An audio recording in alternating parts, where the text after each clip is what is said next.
দাঁত ভাঙ্গা, মুখ চেহারা সুন্দর নাই, বিবাহ করছি আর কি তো যৌতুকের টিয়া তো মোবাইল আছে ইনশাআল্লাহ, আল্লাহ রহমতুল্লাহ আর কে ঠেকা না। रुको जरा सबर करो। রে যৌতুকের টিয়া দি মোবাইল লই কি বাপ ধরে আড়ে হেতে কি তো হয়েছে?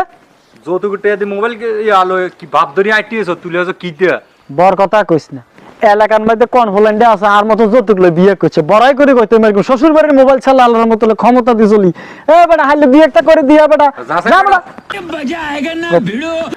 কেউ বাতিজা হ্যাঁ কাকু, আইতে যাইতে সালাম কালাম দাও। আজ যদি কিতা মন খারাপ কিতা সমস্যা কি? মন খারাপ করেন না কাকু, আঙ্গ এলাকার এক ফোলা আমি আমরা বিবাহ করছে শ্বশুর বাড়ি থেকে যৌতুকের বদলে মোবাইল দিছে, তাদের সহ্য হইতে আছে না, কি লেগে তোরা পারলে দুই একটা করে দেখা নাকি কাকু? ও আচ্ছা, এডে। এই বেজাল এটা কাকু, অন্য কিছু সমস্যা কাকা নাসিম গিলে, হ্যাঁ নাসিম গিলে এটা আসলে আসলে আমাদের রহস্য আছে। না বাতিজা কোনো রহস্য নাই, তুমি কথাটা ঠিক মতো কইছো, কোনো রহস্য নাই। আচ্ছা ঠিক আছে কাকু, তাহলে আসে, হ্যাঁ আসসালামু আলাইকুম রাহমাতুল্লাহ।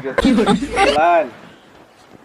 আরে নিজে কর্ম কর, নিজে কর্ম করে নিজের ভাই নিজে দাঁড়া, এরপরে কি আরে যৌতুকে নিয়ে লই তোরা মানুষের লগে ঝগড়াঝাটি করছ।